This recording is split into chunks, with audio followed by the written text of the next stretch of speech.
Society.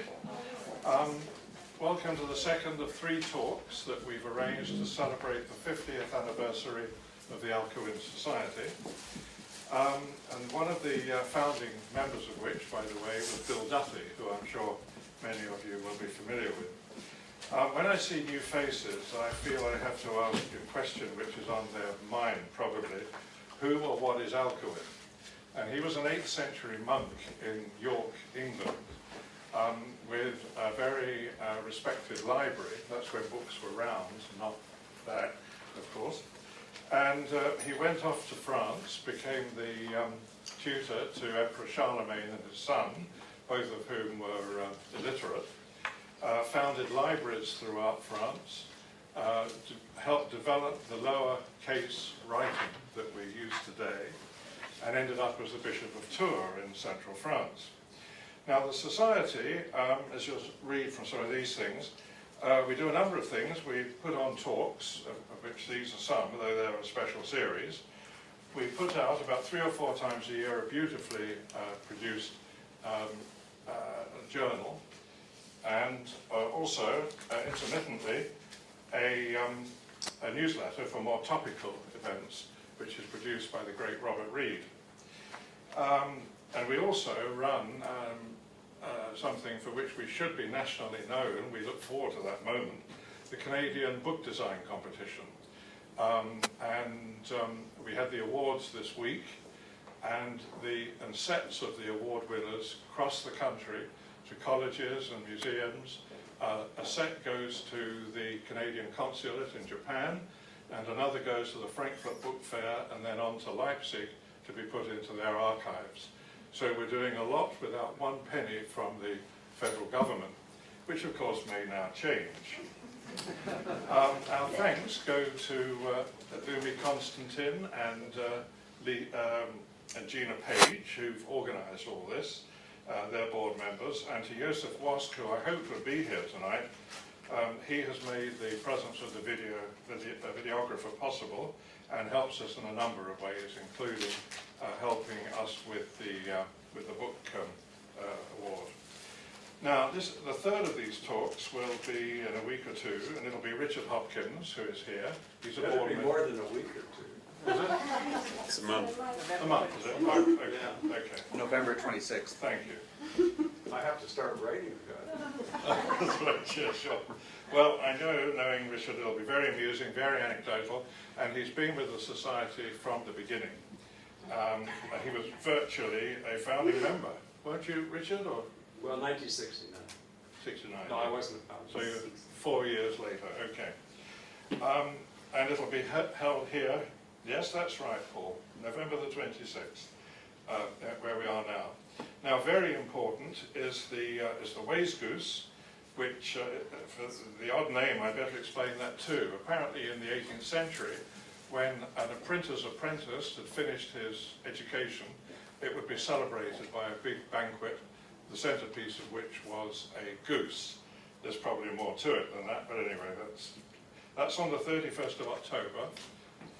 At the Vancouver Public Library, and I do really recommend it because it'll be a collection of about 30 craftspeople, bookbinders, paper makers, book marblers, all those sort of crafts that you think have died out, but they are here with great competence in the city, and this is the only time you'll ever get to see them. Otherwise they're kind of subterranean. So the Waisgoose on the 31st of October. And then on the 14th of November at the University Golf Club will be an auction of all the books that were sent in to compete in the design competition. And it's a lot of fun, it's at UBC Golf Club. There's no charge, everyone's welcome. Bring any friends you think might like to buy obviously beautiful books just in time for Christmas giving. And there's free parking. So, oh yes, and the last thing is, please go to our website, alcuinsociety.com, and you'll see more fully what we do, and we do a great deal, there'll be an opportunity to join on the website. And now I ask Paul Whitney to introduce Don Stewart. Thank you. Thank you very much, Howard. This is being taped and videoed, courtesy of Joseph Wass, so if there are questions and so on, we'll sometimes repeat them just so it's picked up on the audio. Thank you all for coming. A number of familiar faces for Don and I, and people who have had interactions with Don in a variety of different contexts, employees, customers, and friends, I would assume as well. So the intent is to keep this fairly informal, and we envisage it as being divided up 1/3, 1/3, 1/3. So Don will talk for the first third and give us a little bit of a sense of the history of his background and in bookselling in Vancouver. As you know, Don has owned a store in this city for 42 years. 42 years as an active bookseller. So I think that there will be some very interesting perspectives coming forward about how the scene has changed. Vancouver is a book town, a number of different types of issues. Following Don's introductory comments, he and I will have a bit of a dialogue and some question and answer issues, and then we will throw it open to the audience as a whole and leave the final 1/3 ideally for that. So there'll be plenty of opportunity to engage in some discussion and dialogue. So with that, I think I will hand it over to Don to kick it off. To begin. And you're going to have to excuse me for not having any notes or whatever, but I'd rather keep this as informal as possible. It's great to see such a turnout for a bookseller who's perhaps had some experiences of interest, and I hope you're suitably entertained. The first thing I would like to do is, if like me, the events of the last few days have left you with a feeling that you've shaken off some kind of oppressive presence in your lives so that you can move ahead. I mean, the government was not exactly friendly to the arts or publishing or the world of books. I'm going to start by giving you a bit of background about me because I was sort of raised in a world of book culture. I was born in Calgary in 1951. I was, my parents had both come from here, Vancouver, but after the war ended up in the prairies, first in Winnipeg, then Edmonton, and finally Calgary. And I was raised with books, lots of books in the house, and books were a natural kind of presence.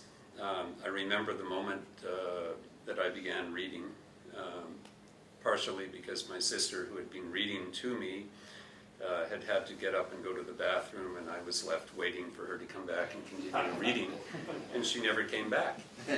And so when she finally did come back, about 10 minutes later, I was sitting reading the book out loud, and there was a lot of excitement, and my parents came in, and no, it was big.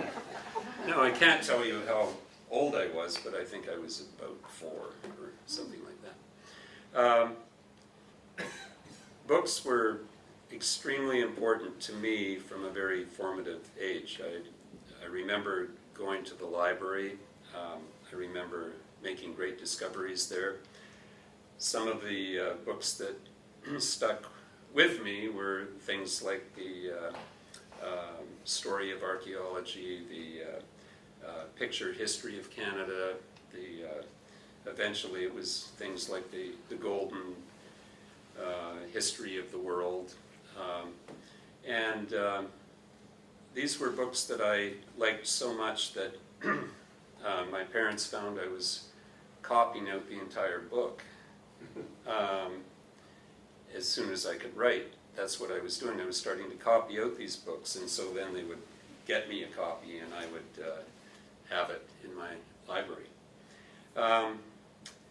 And that idea of the interaction between reading and thought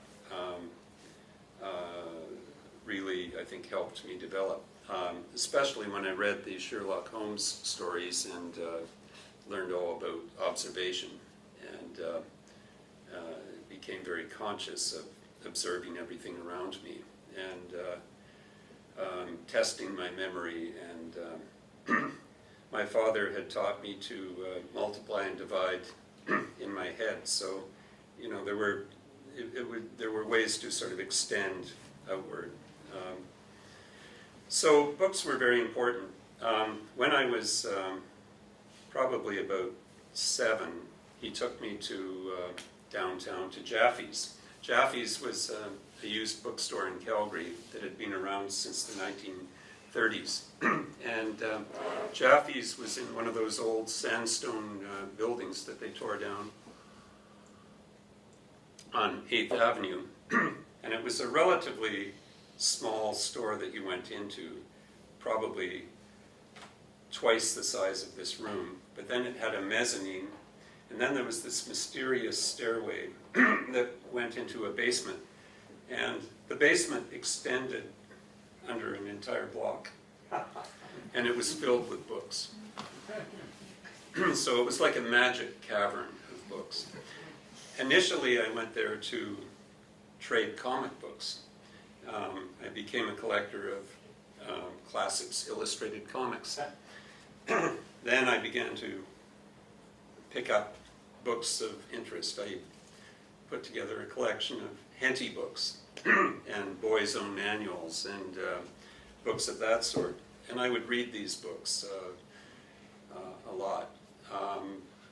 I was very interested in geography, and I started to buy old National Geographics from the 1920s and 30s and read all the articles in those. And so it went. And as I went through school, a survival mechanism for me was to read detective fiction. And I believe at one point in high school, I was probably reading at least one a day.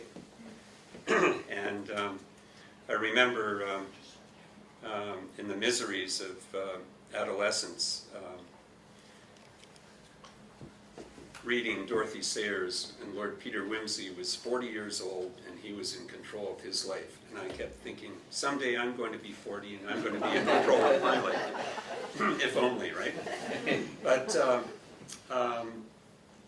I was raised in a house that had a lot of interesting literature in it.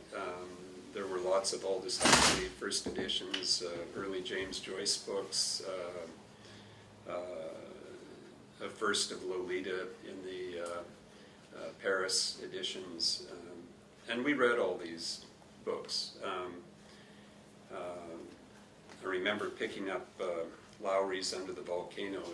I must have been about 15 and reading it then and being very impressed by it. But I read a lot of history. History was very important to me. And I had wanted to be an archaeologist since finding that book, The Story of Archaeology. And I remember how upset I was when I saw an ad in the newspaper. They wanted archaeologists to apply for jobs to help restore Louisbourg. And I was too young. I had written to the archaeologist in charge of the Pompeii excavations because I had a school project, and he eventually wrote back to me and we had a bit of a correspondence.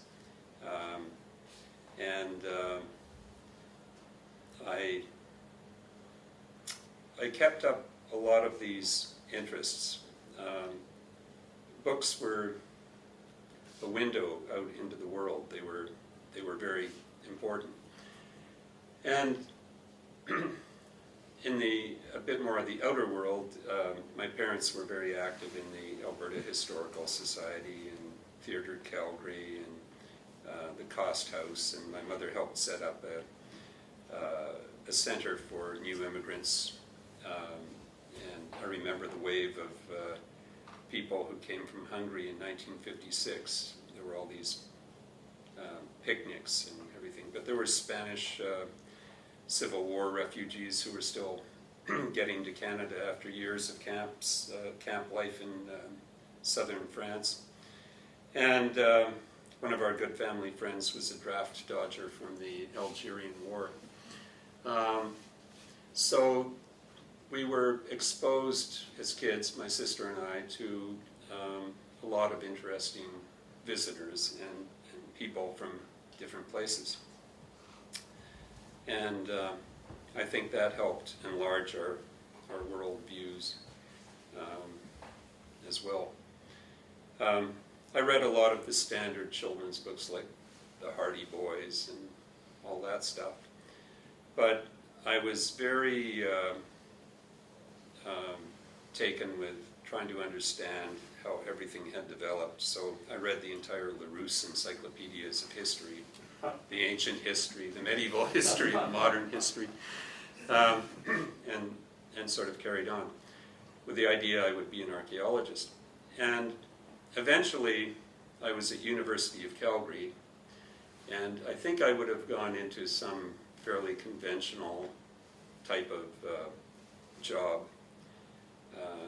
but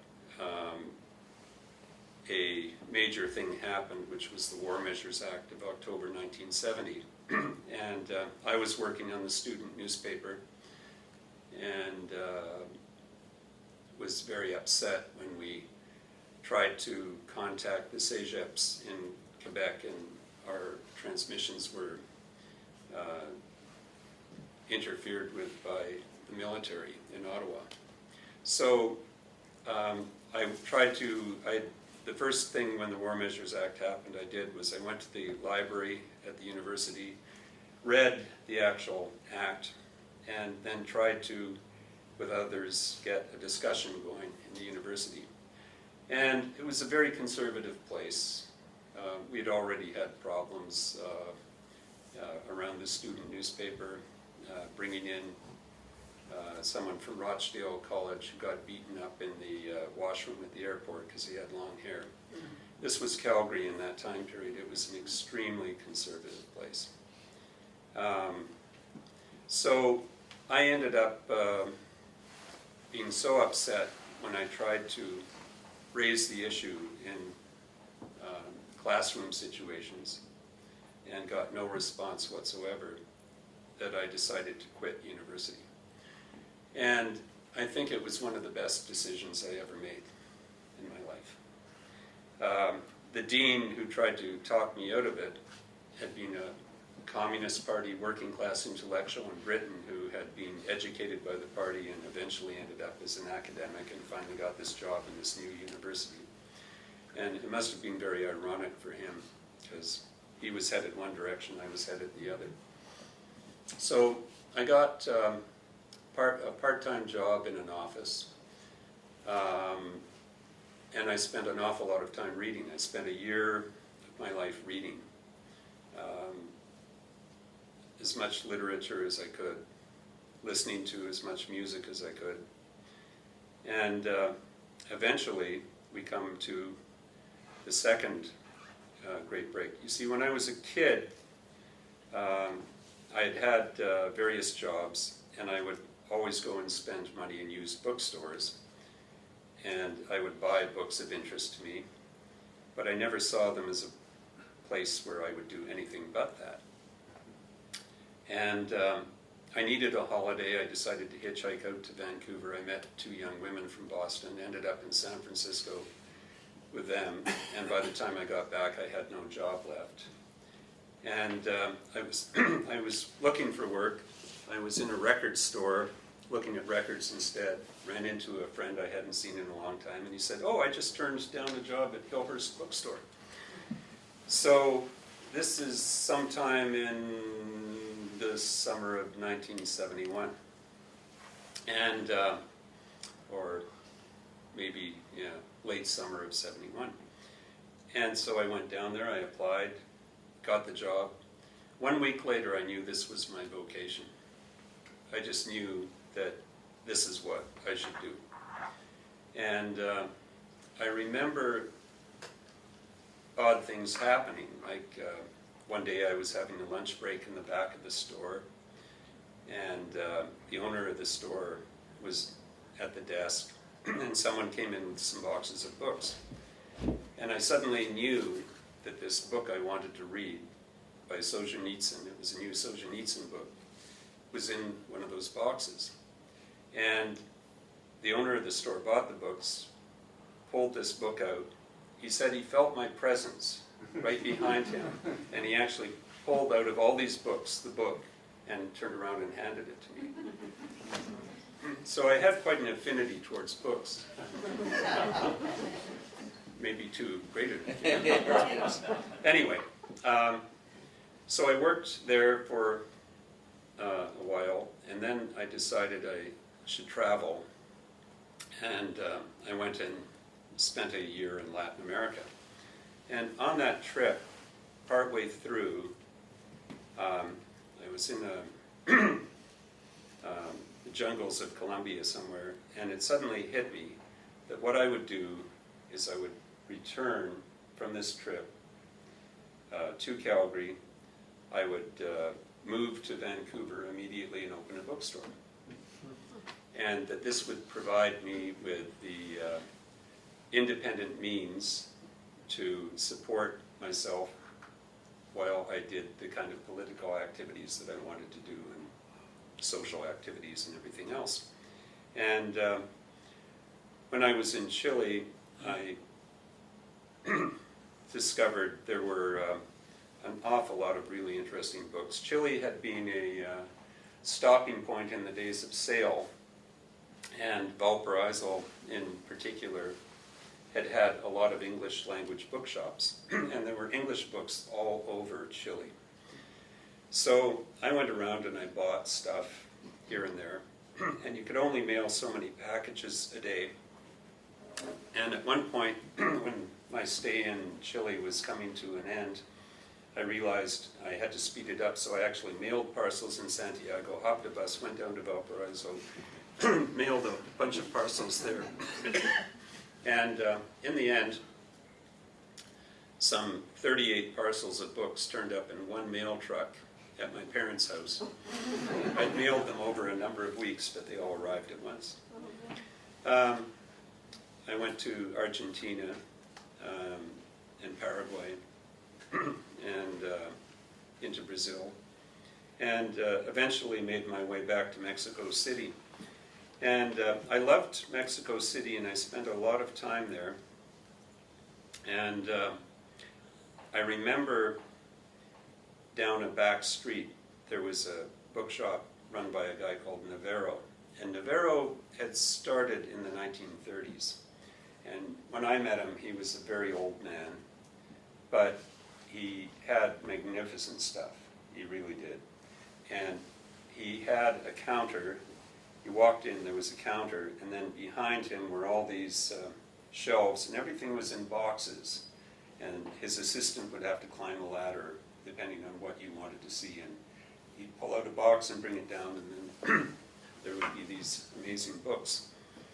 And he didn't last too much longer after I was, after the, I think he was gone by about 1975, because I used to go to Mexico City a lot. I was very interested in the art, and by then I was running a few missions for the Chilean underground as well. So I used to buy books, and I started to put together a large collection of books on Mexican mural art, which is now at Simon Fraser University. In those days, you could buy incredibly interesting books from the 1920s and 30s and 40s, dirt cheap, lying around. And I remember walking down a back street in Mexico City one day, and there was an open door, there was no one around, it was some kind of storage area, and there was a sea of vellum bindings, just a sea of them. Nothing on shelves, they were just piled up, they'd come out of some monastery library. It was all 16th, 17th, 18th century material. There was no one around. I waited around for an hour, and the door was wide open. No one ever did come. So I didn't take anything. I didn't want to go in without permission. It was one of those crazy experiences.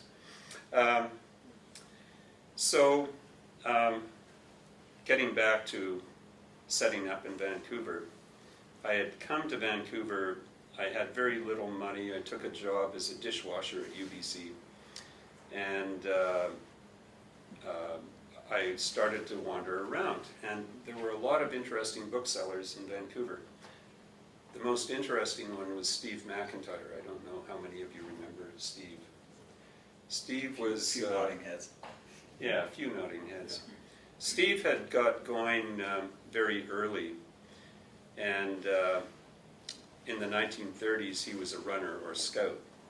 And when they were tearing down all the big houses in New Westminster, what he would do is he would go out with a wheelbarrow on the interurban, and then he'd get off. He told me what they did was they were just throwing the books into heaps outside these houses that they were raising.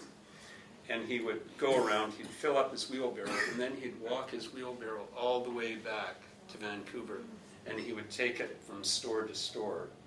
And he did this every day and made a lot of money because the booksellers were, he was turning up with great stuff, and they weren't going to get on the interurban and go out to see it. So he got a store going, then the war interrupted. He worked in the shipyards. After the war, he reopened. And when I knew him, he was on Davie Street. So Davie at Howe, there was Steve McIntyre, and then Johnny Aarons and Margaret Aarons were on the corner. So those two shops were very interesting to me. Johnny Aarons was a good friend of W.A. Pritchard, who was one of the people put on trial in the 1919 strike. And I did meet Pritchard there one day. Didn't really talk to him because he was very, very old, and I was very, very young. And that's a regret. But Johnny had been a member of the Socialist Party of Canada, and he and Margaret continued to maintain this sort of independent flame burning in Vancouver. Steve McIntyre was amazing because he would open in the morning, and during the time that he was open and when he closed, he would smoke 4 decks of cigarettes, he would drink a 26er and a case of beer. And he had no toilet in the back of his store. He would go and pee in the sink. And this was his pattern. And he told me all kinds of great stories, how many times he'd been married and how all kinds of things. But Steve had put together a wonderful collection of Henry Miller, and it really was great. And one day, he was in his cups. A graduate student from somewhere had come in and expressed all this interest in Miller, and he ended up selling the Miller collection to him for probably 10 cents on the dollar of what it was worth at that point, and now it would be 1 cent on the dollar of what it was worth. But Steve had a lot of knowledge. He was a very good bookman, and he had connections to Preston McMahon, who was at the Old Oregon in Portland. Now, he was another famous bookseller. He came to fame when, as a young man, scouting, he found Edgar Allan Poe's first book, one of only a couple that were ever found. And that set him up in his career, and he got going from there. And Preston was a very knowledgeable bookseller. And Bill Hoffer, who I got to know soon after coming to Vancouver, when I went into his shop and bought a 4-volume set of George Orwell's collected essays and articles, etc. We got to know one another quite well. And he had got to know Preston McMahon. So we used to go and visit him in Portland a lot. And it turned out that's where Steve was getting much of his stock. He would buy collections of things like business history or odd subject areas, and then make up lists and sell them to universities. So there were the Aarons, there was McIntyre, there was Van Andrus, who was running MacLeod's books at that point. MacLeod himself had started the store in 1964, but had sold it to Van in 1970. And Van was someone whose father had been a military officer in the United States, and they'd had a falling out, and he had some family money, but he moved to Vancouver and was running MacLeod's as a kind of genial occupation. And I soon learned that Van was getting tired of running this bookshop and wanted to go off and write the great American novel, and saw me as a potential buyer. So what I did was I wrote a letter to my father. Too bad I couldn't find it for this occasion, because it's quite a good letter. He still has it. But I outlined a business case that for only $25,000, which was a lot of money in those days, but I could have an occupation. And would he consider co-signing a bank loan? So we talked about it, and my father wanted me to be a lawyer. I didn't want to be a lawyer. Eventually he told me I'd made absolutely the right decision. Lawyers were not happy people. And so he co-signed this loan. I bought MacLeod's books, took it over. And my first day, I took it over on, I think, May the 4th, 1973. And the first day that I and a friend, Randy, opened the shop, there were still these big art books, Abrams art books, that were in the side window. And this gentleman stopped and said he wanted to buy 3 of them. And I suddenly had my month's rent, because my rent was $125 a month. That was the rent. And this gentleman was one of the founders of the Alcuin Society, as a coincidence, but one whose name people don't care to repeat now. He turned it into his private club. Right. So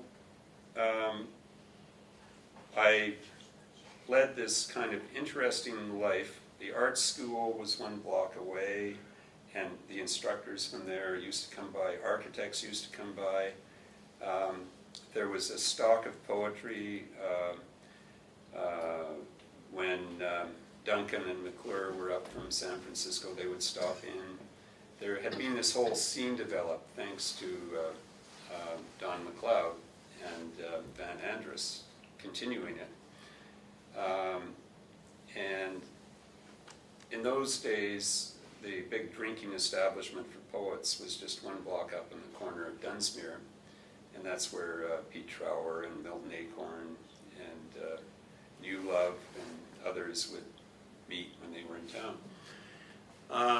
So it was very interesting. Pulp Press had just got going, and they were in a building down the street, and I became attached to the Pulp Press crowd, which drank at the Marble Arch.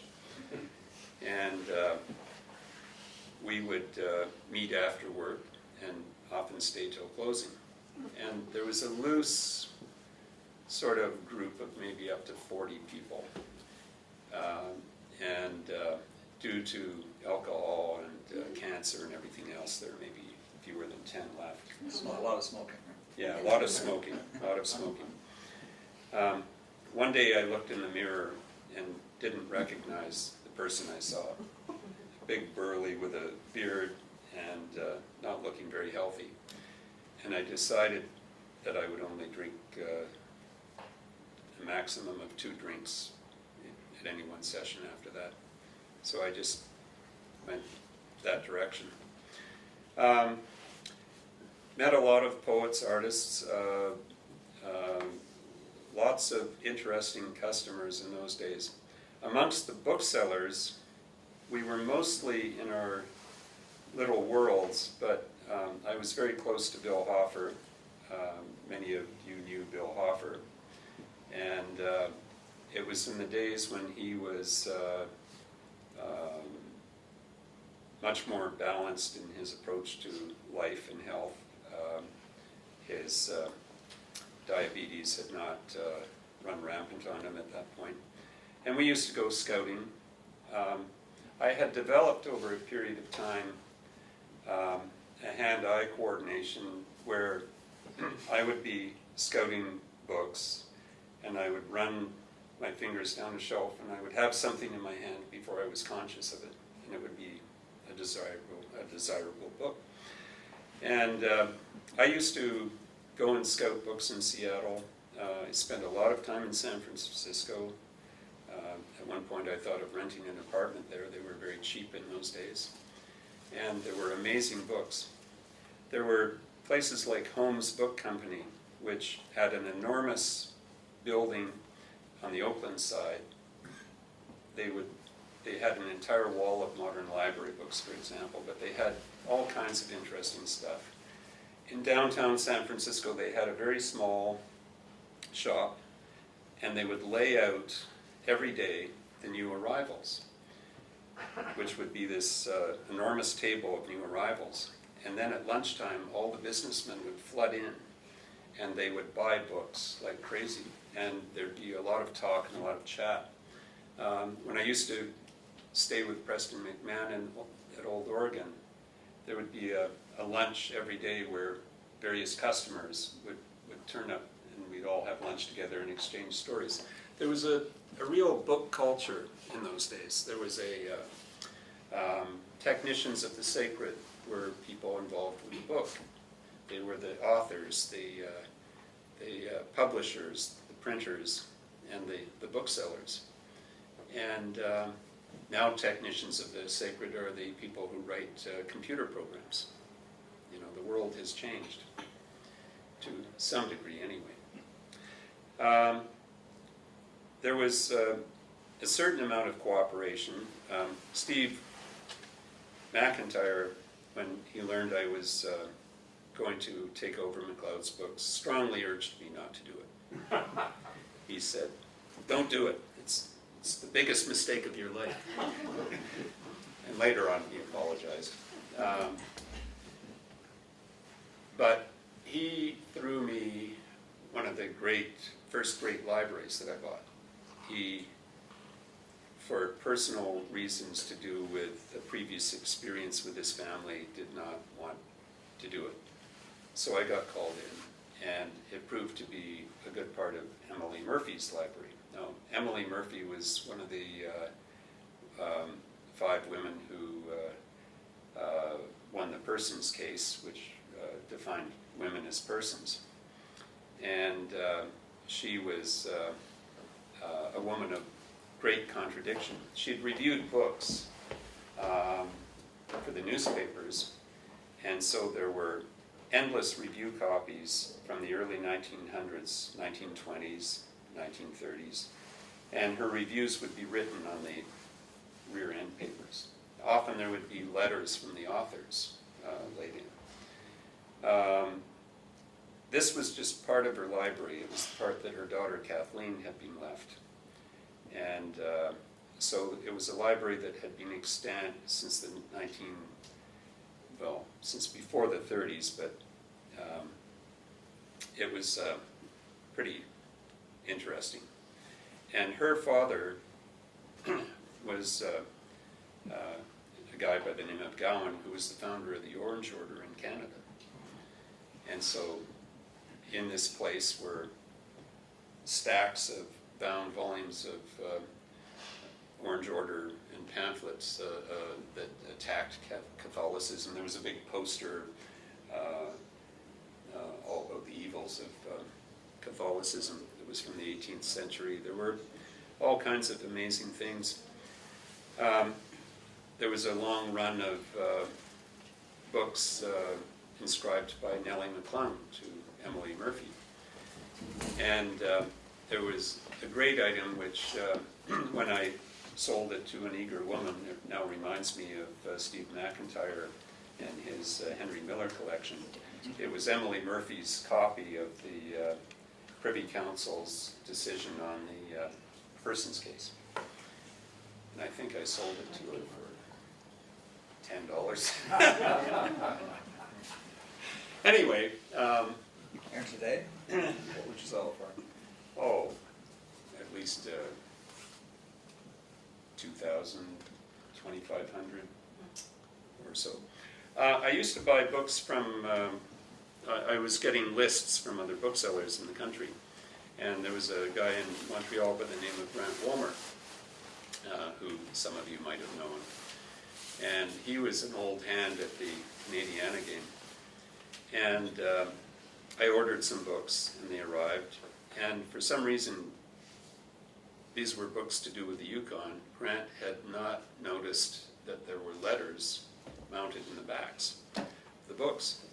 So I found myself in a relatively common book, Ogilvy's Early Days in the Yukon, looking at a letter from Carmack's wife describing a first-hand account of how she and her husband had discovered gold in the Yukon. So I sent a letter up to the Yukon archives asking if they were interested in quoting an absurd price. In those days, my imagination was very limited, and I think I offered it to them for $100 or something. I'd paid probably 10 for it. Never heard back, and then about a month later, I get this phone call, and there's a sense of urgency, and it's someone from the Yukon archives, and they ask, "Do you still have that book?" And I say, "Yes, I was waiting to hear back from you." "He still got it!" And there was cheering in the back. And I knew I'd made a big mistake. But it ended up in the right place. Yeah. Right? So that's what matters. We were discussing all this earlier, and I said that all these mistakes that one makes are really learning opportunities. You learn from your mistakes, and you carry on. So thanks to Steve McIntyre, that first great collection came in, and I used it reasonably well to boost things up, and more collections came. One of the great regrets I had was that I got called into a house on 10th Avenue at Alma, and I was in a hurry because a friend of mine was doing a poetry reading, and I wanted to get to the poetry reading. Anyway, there was all this stuff, and the old man, who was really ancient, he was about 90-something, could not understand why I was in such a rush, because what he had was a wonderful collection of Nova Scotia history, documents, whatever. He'd called UBC Library, and they had taken a few things and then suggested he call me. So I bought, I think I bought about 20 boxes of stuff. But I was in too much of a hurry, and it was the kind of thing it should have taken 2 or 3 days, not 2 or 3 hours. And I should have looked at every piece of paper and every book. There was a wonderful collection of Halliburton there, from Halliburton's History of Nova Scotia on through. There were a lot of very interesting pamphlets. So, I sort of look back and shake my head and go, sometimes you're in too much of a hurry, and you blow it. One day I got called up to a house at 13th in Cambie, and there was this old man. He took me down to the basement, and I had long hair and a beard, and we just couldn't relate. And then I spotted some postcards from World War I. And I said, "Oh, you've got some World War I postcards." And he said, "Yeah, this Salvation Army, we hated their guts," he said. So we got to talking, and then he began to haul out stuff. Because I hadn't been finding any books, but what he hauled out was that his father had been taken prisoner. They were in the same CMR, Canadian Mounted Rifles unit, and his father was taken prisoner and was in Germany. And this album documented these amazing plays that they put on with photographs of everybody and printed programs done on a printing press that the prisoners had, and all this amazing stuff.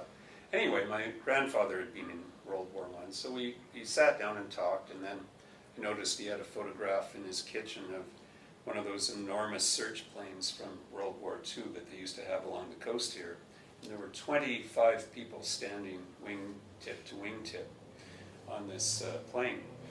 And he told me all about his World War II experience, as well as he was, I think, 16 when he'd gone off to World War I. Now, why was he clearing stuff out? Because he was about to get married again. He was 91.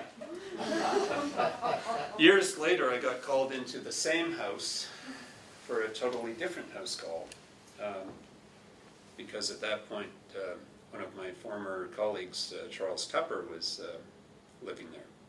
And we had to go through everything in the basement again, and there were as many boxes in the basement this time as there had been with this gentleman. I've done perhaps 4,000 house calls in my years in the Lower Mainland and elsewhere.